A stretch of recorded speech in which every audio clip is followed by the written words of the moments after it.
I'm the general manager of service management at Bright Pattern. I'm also an author, and I've published a series of 4 books on managing services, service delivery, and technology, and how technology is going to shape the future of how we do everything. And we've got a couple, I want to talk to 2 things today. One is communication, just how we communicate, and the other is marketing. And the interesting thing is that when you think of government, whether federal government, local government, municipalities, probably not the leading example of great communicators or great marketing organizations, but I think that's going to change.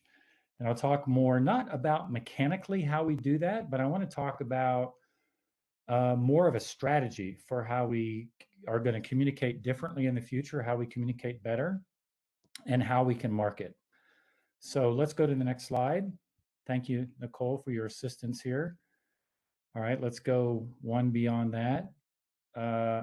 So I don't think it's too much of an exaggeration to say that we're at the beginning of a new era where technology has now created this opportunity to communicate better. And one thing people naturally want to believe is that technology makes communication more impersonal. I don't think that's right. I think that's completely missing the point. I think technology, when we leverage it correctly, it allows us to be more personal. It allows us to connect better with our constituents. And I'm going to give you some examples of that. And I hope you can remember 1 or 2 things that I share today. And we've always had this goal of doing things faster and better. So faster for the sake of faster is not great. Better sometimes comes with a great price. But when we can truly do things faster and better, it's pretty exciting. And we are at a point now today where we can communicate faster and better, and we can market faster and better for probably the first time in history. And this gentleman from Gartner makes a comment that we're all in digital businesses, and it's reshaping our future. And I think that's true. But then it always begs the question, okay, what does that mean? So tell me how. So let's go to the next slide. So let's think about the basics of communicating and connecting to a customer. And again, I'm going to expand on some of what Chris said earlier. I think he made some great points, but if we think about what the best communication should be, it should be timely. It should occur when I need it. It should be helpful and valuable. Now, that's common sense, but I want to explore a couple of other things. One is we have to make communication interesting. Think about what draws your attention. Think about what you appreciate when you're communicated with. We want communication and content that's interesting.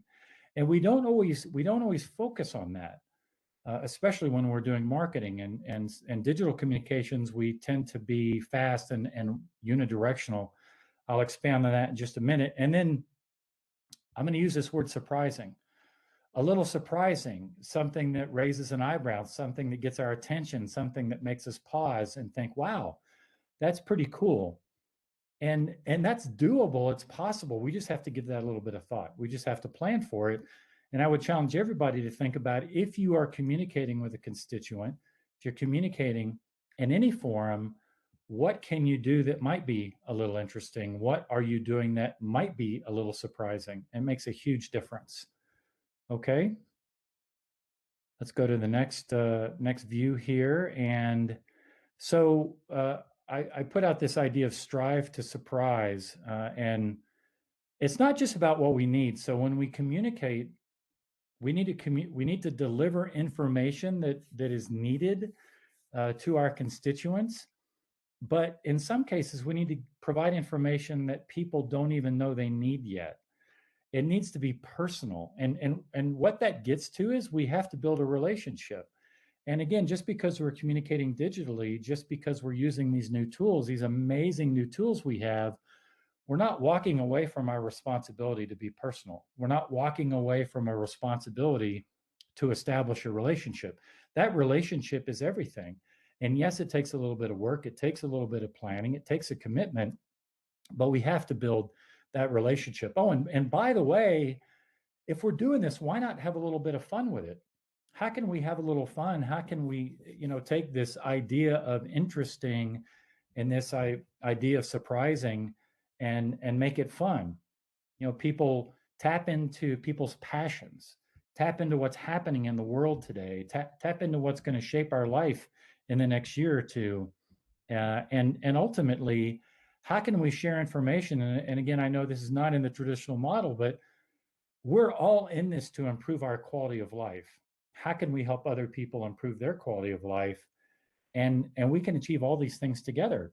Communicate to deliver content that's necessary, make it interesting, have a little bit of fun, and how can we make each other's lives better? I think that's all, again, achievable and within reach for the first time. Okay. Next slide. I'm going to move through this briskly because of the 10 minutes, which, by the way, I think is great because we'll fill any time you give us. If it was an hour, I'd be happy to talk for an hour. May not be as much fun, but so there's also a new marketing paradigm.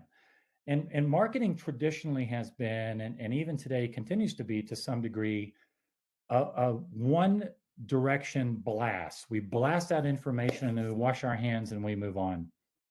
It can't be that way. It's got to be more relationship oriented, and we have to unify inbound and outbound. If we engage, uh, we have to be prepared to have a dialogue. We have to be prepared to get feedback. We're going out. We have to be welcoming information coming back in. And I'm going to talk about this more in just a minute, but multi-channel, we provide a platform that's omni-channel. We have all these amazing tools at our disposal today in business and in government at whatever level, in education. It doesn't matter what the model is, what vertical we're in. We have to offer multiple channels to fit the lifestyle of our constituents and to fit the lifestyle of the people that we're communicating with. Sure, we have to engage with customers, we have to engage with our users, we have to engage with our citizens, deliver a great experience. Are we delivering a great experience? And if we're not, let's be honest with ourselves, and how do we get there? And then how do we deliver personalized content and then encourage them to get engaged with us? Tell us how you're feeling. Tell us what you need. Tell us what you like. Tell us what you don't like. Tell us what more we can do for you. That dialogue then is welcoming, and it starts to change the tone of everything we do in communication and marketing, and starts to build that relationship, which in turn builds trust, and it builds a different future for how we both communicate and market. All right, next slide. So think about technologies fitting a lifestyle. And it's a dangerous trap to fall into, to just use technology as a hammer to hit people over the head with technology. We want to shape it to fit a lifestyle. And whether we like it or not, and COVID accelerated this, is we were already on this collision course for our personal life and our professional life to collide. COVID accelerated that. I heard one study, it accelerated in 10 years. In 6 months, we accelerated that evolution of how we work and live 10 years, what would have occurred naturally over 10 years. So whether we like it or not, our personal lives and our professional lives have been smashed together now. And omni-channel communications are fast and convenient and very powerful. Think about what we can do on a smartphone. Think about chat. Think about text, SMS. Think about email. Think about voice. Think about chat bots. All these things are remarkably powerful. And the key is, how do they fit the lifestyle that I want to live? And what I prefer might be different than what somebody else prefers. And in fact, it certainly is. And ultimately, we want to get more work done in less time, and we want to create happier customers with less effort. We can't continue this crazy curve of the last 30 years and the economy of more work and more time. We want to accomplish more in less time and do even better. And that ultimately has to be another yardstick that we apply to that value measurement, and that fun measurement, and how interesting are we being is how productive are we being. Okay.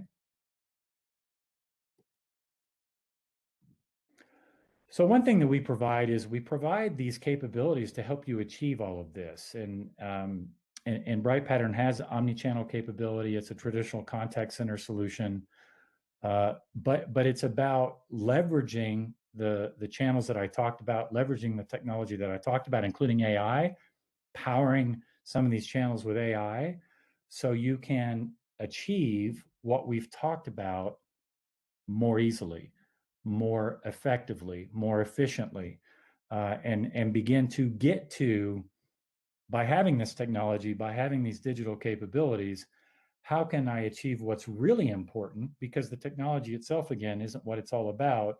We tend to get enamored with new technology, but it's about how we make people's life better, how we engage, whether we're communicating, marketing, whatever that vehicle may be, with our constituents, and building trust and building a relationship, and then carrying that, creating a new model and carrying that into the future. And it's very exciting. Again, I appreciate the few minutes that we've had to spend together. I think that was my final slide. Nicole, if we could go one more. I think it's just, yeah, questions. So um, again, if there are any questions or comments, I'd be happy to take those. And I believe that throughout the day today, you're going to get lots of great information and take away from that some things that we can put into use starting today and tomorrow. Thank you. Thanks, Kevin. Sorry, we have one question here. It just popped up, so you're going to forgive me because I'm going to read it out to you. Okay. We've grown accustomed to doing more in less time, but this was greatly impacted by COVID. Working in municipal communications for a bi-provincial city, I feel like that we always have to be on. Many others likely agree. Is there anything from your personal life that you do to help separate yourself from your work? Well, I'm glad you asked. So I'm gonna talk about something I talk about in one of my books, and that is that the future of what we're doing with technology is going to shine a light on humanity. It's not going to take away from humanity. Is that we are all remarkable in our humanity, and that we have to tap into that. And so what I want to talk about, or just my thought would be, it's a great question. My thought would be is it whatever gets you excited, whatever your passions are, you have to make time for that. And you have to plan it and budget it, because naturally we sort of, whether you start at 7 a.m., 8 a.m., 9 a.m., whatever it may be, we kind of get swept into the day. And if we don't make time for what gets us excited and gets us, invest in our passions, we get depleted and we can't be energetic and engaged with our customers, our constituents, or our citizens. So you have to be committed to investing in your personal passions and what energizes you, not to take away from what you're doing in the office, but to make you better at what you do.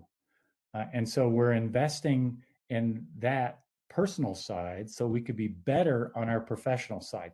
Those things are they're tied together, whether we like it or not. If you allow yourself to get depleted and you're not investing in those personal passions and the things that bring you joy, you're going to be less effective and less engaged with what you're doing during those professional blocks of time. So that's the only thing. That's, I hope that helps. But that would be the first thing that comes to mind: is be human, be passionate, and that makes everything you do better. I'm going to throw one more question at you, Kevin. Both yourself and Chris, prior to you, I know, talked about sort of the idea of the speed bump and the surprise in communications to get your communications noticed. But I'm wondering if you can talk a little bit about how do you keep that element of surprise, but how do you also ensure that you're maintaining your credibility? And I'm sure many of us in municipal government, you're right, we do become kind of boring and vanilla because we're a level of government. And so how do you ensure that that respect and trust in government remains, but that you can still keep an element of surprise to your communications? Yeah, it's a balance. It really is a balance. And so, that pendulum probably can't swing too far in the other direction where we become a TikTok influencer, and risk our credibility.